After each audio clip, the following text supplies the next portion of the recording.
Ladies and gentlemen, boys and girls, welcome. You have arrived to the conversation that'll end all conversations. The Soul Cast with your host, Woody Wood. And now, without further ado, let's get in that crazy head. Here's your host, Woody Wood. Yeah. That's what's up. I like that track. Yeah, man, that's crazy too, because like I was telling you earlier, we already started this conversation, ladies and gentlemen, and I would like to let you know that this is a new podcast, and I'm going to say this the first go around. I'm not going to repeat it every show, but this is good. It's going to contain adult content, and we're going to talk about stuff, and we might use little words that you might not want to have the kids listen to, so be advised. Woody love the kids. Woody love the kids. No, but we were talking about that track earlier, and yeah, I wrote that a couple of years ago, and Morgan helped me with it, and then it just turned out to be right for the show. So I'm really excited. Today, my guest is Coco Rubio. Buenos dias. See. Now, I know I've known you for a while. We friendly, and we've done a lot of business together, and they call you the local musician's friend. Oh, that's nice. That's the ultimate compliment. No, that's great. I like that. That's awesome. Yeah, you're the local musician's friend, and better friend we couldn't have. Now, thank you. I wanted to start with, the timing, because whenever you had the skate shop on 8th Street, and then you found the... you're going way back to the skate shop, Ray Gun. Right, and then you also, you taught, didn't you? You taught Spanish for a while? I taught Spanish, Evans High School, from 90 to 95. Right on. And during that time, my brother DDA and Jeff Thomas and Brian Brownlee had Ray Gun down on 8th Street, which was a skateboard shop, little coffee house in the back. Yeah, I remember a lot of people used to hang out down there too. Yeah, it was really kind of, it was cool, and it kind of brought people downtown, and at that time there wasn't nothing down here. There wasn't really. It was like a ghost town. Yeah, during the day there was, the businesses had a few businesses down here, but for the most part there weren't much nightlife. You had Joe's Underground, you had Fox's Lair. Yep. And that's about it. And so I was teaching during that time at Evans, but in '95, I was gonna go. I took a year. I was gonna take a year off, and you were gonna get your master's, though. Gonna work on that. Yeah, I was gonna try to go to school and go back and teach. with a master's degree, make more money with the master's degree. Right. It's actually a nice jump. And but that's when we saw the building on 984 Broad Street, and that's where the Soul Bar is. And Historic Augusta owned the building, and we talked to them, and it was a really just good deal, cheap rent to get it with an option to buy the building. So we did that, and it was almost like it brought what we had at Ray Gun onto Broad Street, and then what we had going on at Squeaky's Tip Top. Which was our bar. Yeah. You used to DJ there. Yeah, we used to. It would be so packed that it would be sweaty, messy so people. Small, Yeah, but that was late '80s, early '90s, and so it kind of brought Squeaky's and Ray Gun together, and to me that kind of was the Soul Bar vibe, Right. And it was really cool when we did that, and it kind of kicked off, I think, like the revitalization of downtown Augusta entertainment, right. And after us, Nacho Mama's opened up. Did you know Matt personally before he opened up? Oh yeah, we've been friends, for years, before that and stuff. And we've always just, we would sit around and talk, and it's like, man, we need to, be nice if Augusta had something like how it is in other towns, because we would be going to Athens to see shows, hanging out, and it's like, man, why can't we do this in Augusta? It'd be cool if we could do it. So we kind of decided just to kind of quit talking about it, and maybe we can do something, So we kind of decided, let's go all in, and we got the Soul Bar building. They got Nacho Mama's a couple doors down, and we opened up in October of '95, and they opened up, just like January of '96, So, and then it just kind of fed off each other, and it was kind of nice to see people coming downtown at night that just it was deserted, before, and. Mm-hmm. After that, pizza joint. Yeah. Michael and Roscoe opened up down the street. Well, I'm definitely glad that y'all didn't just keep talking. You know what I'm saying? A lot of people talk, and rarely do people walk. So I appreciate that y'all did that. And also the concept for the Soul Bar and the concept for Nacho Mama's, genius. I'm telling you, it's just genius, right? I eat probably about 7-8 times a week at Nachos just because I just love going there. Well, that was from our, going up to Athens a lot. There was a place we used to go to called Frijoleros. And Frijoleros, you would go up and order, and they'd make you a burrito. Back when Athens was non-corporate. It was. There wasn't right. Like it is. There's a lot of corporate places, businesses downtown. The taco stand, the other place. So you have taco stand and Frijoleros.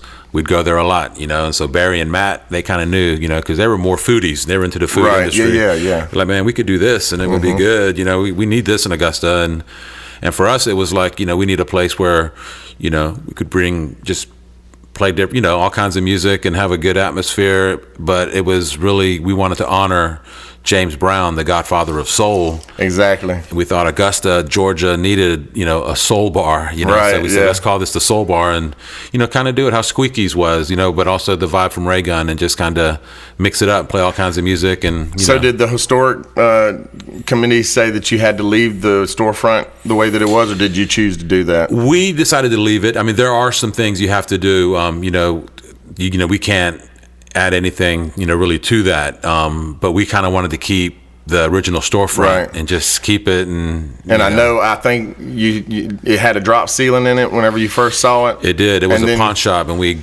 took the drop ceiling out and exposed the roof, the ceiling, which is that tin ceiling, which is so awesome. Yeah. Well, that's when we knew. We were like, wow, we need to completely gut it out, and expose the high 20-foot ceilings, and even has the skylights up there, and those were covered, and we have lights inside them. That's the red lights that glow up top, and it makes for a crazy sound in there too. It's interesting how it sounds, and we've always it sounds good, and even when we have bands there, it's kind of a different, unique setup.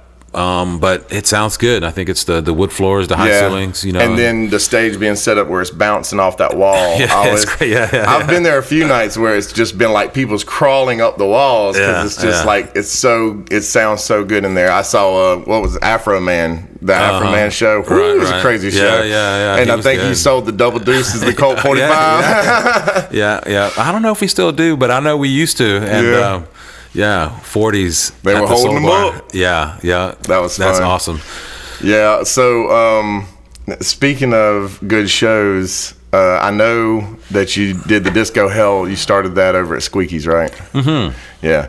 Now, did Disco Hell give you the idea for 80s Night? Kind of, sort of. Disco Hell for me at when I did it at Squeaky's, and it was playing a lot of old funk, old disco, old hip hop, but I would always play some new music, but as long as it was dance, and it was like you were at the disco, dancing to dance music. Right, was really the thing. It didn't have to be just 70s music, but I had a friend, Tom Huffstetler, we call him T Huff, and he was funny because he was like, you should do an 80s night, and just play, different stuff from the 80s, but he really liked stuff like New Order and and said that, you should, the Smiths, some stuff instead of the dancey stuff, instead of the more poppy, more that, which, because that's what we liked in college, and and I was like, yeah, that's cool. I mean, we like that music a lot, and the younger generation, it's like they were born, that's the decade they remember music. I mean, I remember music from the 70s as my first memory because I was born in 67. I'm 46 years old. But I think the when I started doing 80s Night, it just clicked with the people in their 20s, because that was like their that's the music they remember first hearing on the radio. Exactly. So it was really fun to just work on a good set list, playlist, of music from the 80s and stuff, and the variety is there, where you can play new wave kind of stuff, also, 80s hip hop, I'll play 80s hair metal, and it all works, when you hear it all together, and it's fun to just mix it up, and a lot of one-hit wonders and those video bands and stuff. So 80s, it's a fun night to spend. I really enjoy doing it, just because there's so much music to play, and we do it on First Friday at Sky City. And it's always, one of the, best nights, of the month, the busiest nights of the month.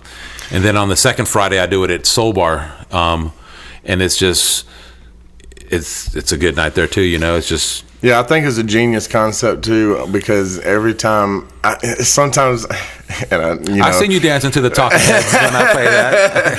What's funny is like sometimes I'll have a few drinks, ladies and gentlemen, you understand, and I'll get all hype, and I'll go to 80s night, and somebody will drag me out because I'm like, 80s music, whatever, But then whenever I get there, I have so much fucking fun that I'm like, damn. Yeah. I'm gonna dance on this here bench and hope it don't break. And I've seen you. Yeah. Well, usually it's like Woody Wood on the dance floor. And well, you really get into it when you're dancing, so it's kind of like it's cool to see people. Well, I don't know what the hell I'm doing. So, yeah, I'm just feeling it. That's good. And that's it. Which goes back to what we were talking about. Now, that's why I kind of paid tribute to JB as well, calling this the Soulcast. Excellent. Because that's awesome. Whenever I was a kid, man.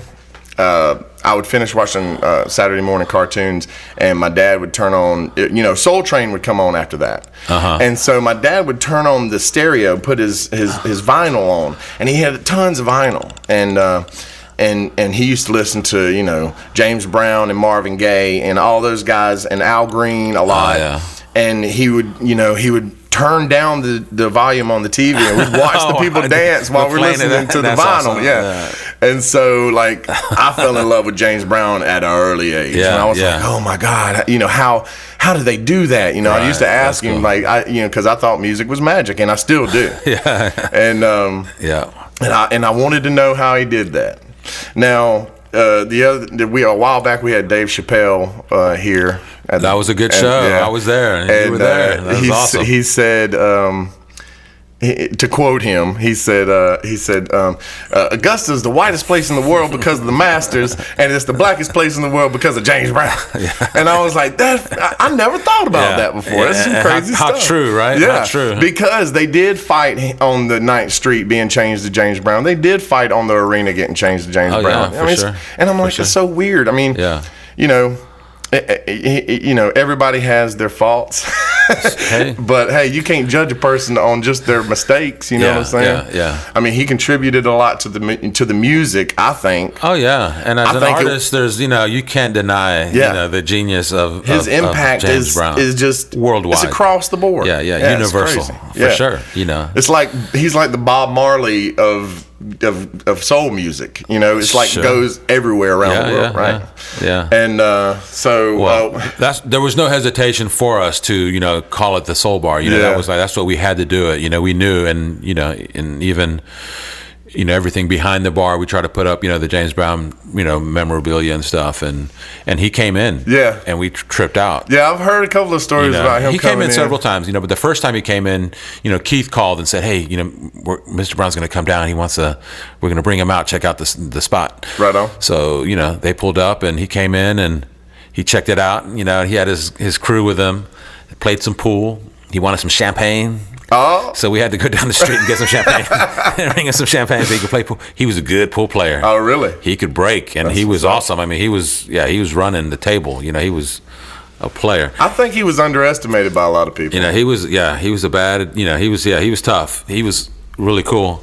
And the people that were there, some of the bartenders were talking to him and just kind of talking music about, some of his stuff, and just telling how much, they admired him, respect him, and just I told them, we did this out of complete respect and love, and he said, y'all know what's up.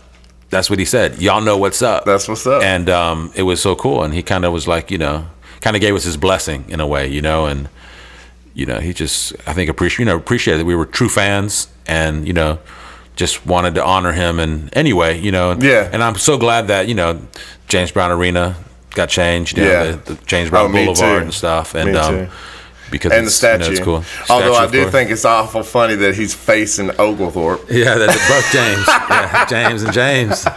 So, but all the bands love to go down there. They went down last night. After sound check.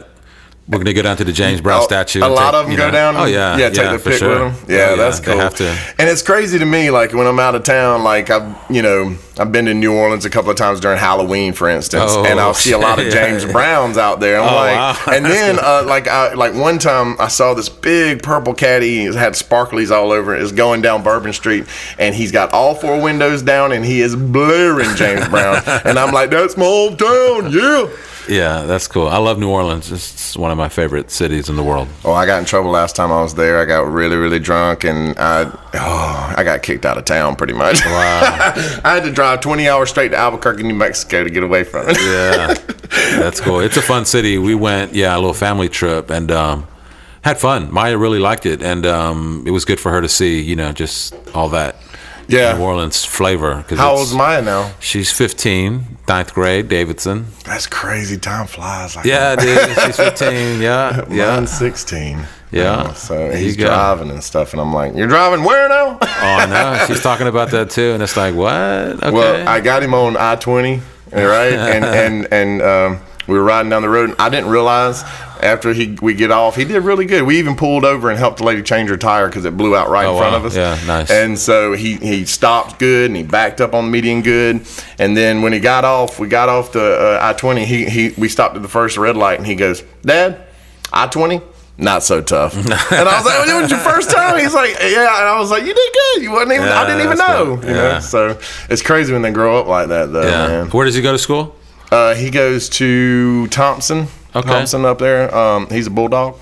Mm-hmm. He's playing the footballs and all that stuff. Yeah, he hunts. He's. I never was a hunter. It's hard for me to kill things and not feel awful about it. yeah. I don't know. I shot a squirrel one time and I cried. I was like, why did I do that? What's wrong with me?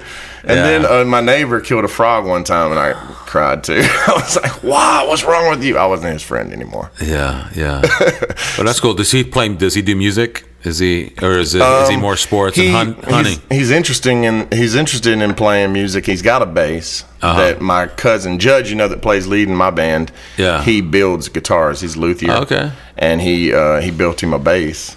That's and cool. So he's been learning on it and everything.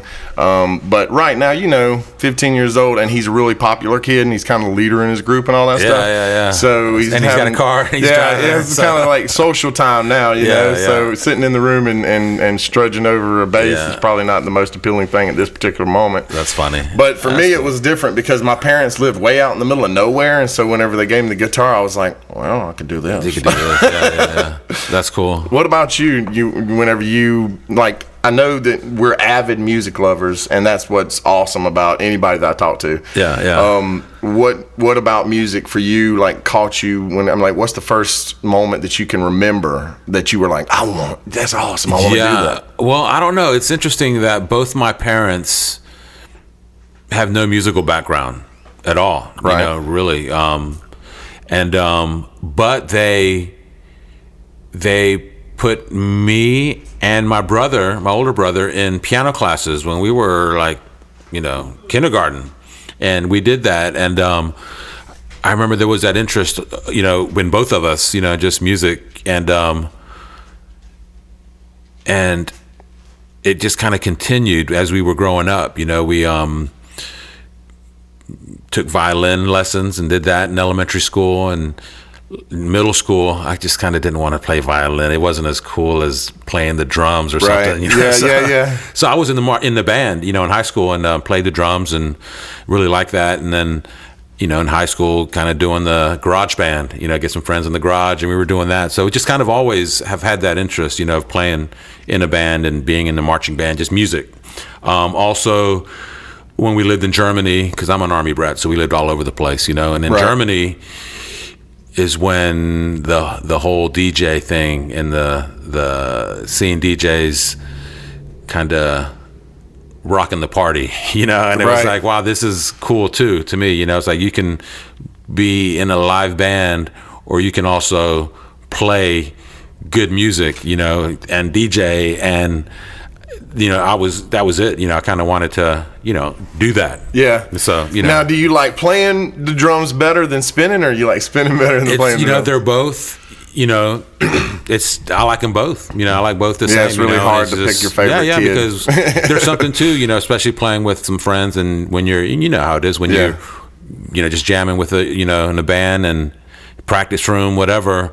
But when you get in that groove, you know, people that aren't in bands don't really understand, you know, that feeling that you get when, especially if you dabble in improv. Sure. I mean, especially because you'll have your bad moments, and then you'll have those moments where it's like the light cracked through the darkness. It's all there, and everybody knows, and you kind of, like, this is cool, you know. And then, like, I've literally had moments where it feels like full body orgasm on stage. You know, it's like, whoa, I can't believe that just happened. You know, that's that look. Okay, I see what you're doing.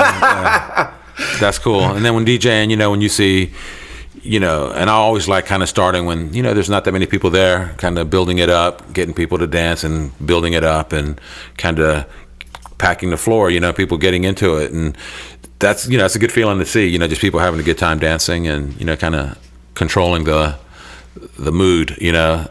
So I like that part of, you know, of DJing, and always have, you know, just playing the right music, you know, trying to. Now, do you get into the science of it? Because we were talking earlier before we started recording about how I've been studying lately. You know, we were talking about the pop music on the radio and how it's a formula, and not necessarily in a bad way. And, you know, you're talking about frequency and tone and tempo and key and all that, and how it affects the brain, and then the timing. Yeah. And, you know, and so for somebody like us, if we are listening to something, and, you know, if you listen to one song and you're dancing, you're having an awesome time, and then the next one's got to be something like, you know, you can read the audience. You know what I'm saying? Right. Yeah. Even with when you're playing with the band, you know, if you don't necessarily have a set list that you keep to, you kind of go with the vibe. So do you kind of get behind the science of DJing like that? I mean, to me, it's completely kind of, I'm kind of feeding off the crowd, kind of, you know, and just trying to do that and stuff. I mean, I'm not, you know, some DJs just kind of, they play what they want to play and it's their thing, you know. But I've always been one where it's more like, you know, I'm kind of feeding off the crowd. And I think that might be the reason that you have some that are more successful than others, but that's just my opinion. And also, I think those guys that are doing like Dead Mouse 5, and those guys are packing out freaking stadiums, man. Like 50,000 people are going to one show, and it's one dude up there spinning records, and he's got a big lighted up mouse head on, and I'm like, holy moly, dude! Like. But it's a huge party, and they love to go and do it, and that's why I think music is so magic, man. I mean, have you ever seen an alien spaceship? Like, who sees George Clinton? I think might be an alien. Prince might be an alien. I'm pretty sure Michael J. was. Yeah, I think Prince might be for sure. I mean, have you seen him? Because I know he's vegan and everything, but he looks like he's 22. And he looks better than ever. 52 or 53, something like that. We were watching something just recently. It was a clip that someone brought, and I'm trying to think who it was. They're like, you got to see this Prince thing. You got to see this Prince thing. And it was him and his new band, I guess all girl band, and they were doing Let's Go Crazy, but it was like slowed down. And it was rocking hard. It was a good version. I think it's out there. You know, you can look at it online and stuff. But it just sounded really good the way he could do that. You know, like take his song, classic song, but just kind of rearrange it. And I mean, it just had a big sound. And he's a badass on the guitar. And you see it on that video. And then when we looked at the other clip when he was on that, I think it was VH1's the Rock and Roll Hall of Fame or whatever, and the George Harrison thing. Yes. Oh my God. While my guitar gently weeps. And then they were all playing, you know, Tom Petty and some other things. Blows it away. And then he comes on at the end. Yeah. And just shreds them all. You know, they're all like looking at him like, holy shit, what's this guy doing? George Harrison's kids like, what the hell? And then he would keep on going. And then at the very end, he just takes his guitar and throws it up in the air and walks off, and then his guy comes and catches it, and then Prince just walks off, and it was like the ultimate, like, you know, guitar hero moment. You know, just like, wow, you know. That's funny you brought that clip up, because every time somebody comes to my house and I have YouTube open on my TV, I'll be like, you gotta see this clip. Oh, it's an amazing clip, and so, you know, I mean, And for years, because I saw it when it originally happened. Yeah, I did too. Yeah, and I love and those then shows. for years I looked for it because I'm not the type to go out and buy the DVDs. Well, he doesn't let anything go out on YouTube and stuff. Oh, really? Yeah, he's a freak. You can't get any of his videos. I know it's really hard. It's really hard. I saw he's got one on Vivo, I think, but it's really hard to find anything else. There's a good one where he comes out and plays his guitar in Paris, some outdoor stadium, and he comes out and plays with Sharon Jones and the Dap Kings. They're playing. Oh, really? And then he comes out and does a solo. I think she opened up for him. Oh, dig it. And but he came out and played with her. Far out. And it's a cool video to see. That's cool. I'll have to look that one up too. And speaking of Sharon Jones and the Dap Kings. Oh, yeah. Love her. Yeah, man. Haven't they played Sky City? They haven't played Sky City yet. I'm trying to work on that. Last time they came, they played the Imperial. That's right. I saw that show. Yeah, and then they also played Westaboo Festival and played outside there at the old Richmond Academy, the old museum there on Telfair Street. And both those shows are awesome. The first time she played was, believe it or not, at the Soul Bar. That's right. She played there. And we put 10 people on the stage. And it was one of the baddest shows, that we've ever had. Now tell us, speaking of the baddest shows at Soul Bar, what about when Marcellus came in? That was another one that was pretty amazing. And then one night, Pinecone came in, Wyclef Gordon. But I'm pretty sure he probably came in. He kind of would come in, regularly. Yeah, whenever he was in town there for a while and would always. But yeah, he was the one that brought in Wynton Marcellus because they were doing something at the Imperial with the ballet, and so the Lincoln Center Jazz group that Wyclef is in, that Wynton directs, they came down to do that and stuff. And so after the rehearsal on Wednesday, they came down to Soul Bar because we were, doing our Wednesday night prayer meetings, which were the jazz nights every Wednesday that we used to do, and with Bud Hudson and Eric Kinlaw, and they came in. That was you didn't even have a stage back then; it was just on the floor. Yeah, I think they were on the floor, and it was funny because he looked up to where I was up on the doing the sound, and he said, turn off all the mics. And then they played like acoustically. And it was loud, then they could get soft. And it's like they controlled it completely without any mics. That's beautiful. And it was awesome because it was loud because they were playing, they're playing loud. Yeah. And, but yeah, it was all acoustic, and it was... it was mind blowing. Wynton Marcellus doing crazy. That on our jazz night and stuff for sure. That was cool. Remember. Now, whatever happened to the judge? When the trumpet player that led him for a while? Oh yeah, Carl Brown. Yeah, Carl Brown. Where did he go? He went off to school, and I can't remember where he went and stuff. He was an amazing trumpet player. Good trumpet player and good singer. Yeah. The ladies loved Carl Brown. And he worked it. He was good. LLCB. Yeah. We had a good run there with live jazz, for a while. Dude, and, there was one night, and I have to mention this to you. There was one night that I was there, and I was drinking the Bass directly out of pitcher, It was really cold, and I was with my brother Joe Bone. And he goes, hey, man, I'm going to run around the corner real quick, and left me by myself. And I was standing right by Kinlaw. And we're standing there, and I'm waiting for him to play. I'm really excited. I got a good buzz going on, And next thing I know, I see Wyclef come in the door, put his horn case down, open it up, and I was like, oh, wow, is this happening? Because I'd never seen him in there before. Right. And he come in, and him and the judge, at one point, I have my eyes closed most of the time because that's kind of how I feel the music for some reason. I don't know. And so I was standing there, and whenever I was standing there, there was nobody around. Like there was maybe 10 people in the bar. Yeah. And then I open my eyes up. I'm almost done with my picture, right? And I look around, and there is a crowd pushing up on me. That's awesome. All up against So there, the judge and Wyclef was going back and forth. Carl and Wyclef were going back and forth, and they took me up and up and up and up, and literally I felt like I was floating off the ground. Yeah, that's cool. It was crazy. There is something about the way they play, and man, when Wyclef plays, people usually, you know, they turn around and look. You know, they notice. You know, they have to, just with the way he plays. Well, the trombone's so interesting too. Yeah. I love that horn. Yeah. I love that horn. And we were talking about the brass band that you had at Sky City last night. Yeah. And how did Sky City come about? How did that opportunity come up to grab Sky City? Well, we had Soul Bar, so we were doing that. The guys from Mellow Mushroom opened up the Mission, right? And they got the building, and they kind of built it out, and built the bar, and all the electrical, plumbing, the bathrooms, and they stage, and they did the Mission for a couple years, and then they sold it to someone else, and it just wasn't working for him. He wanted to just get out of it. He didn't want to do the. He didn't realize he had to do. He had another job, and he wanted to do the bar, and it was hard to do both. Oh, and, yeah. You can't do and then do the bar, and then kind of do your regular job and do the bar.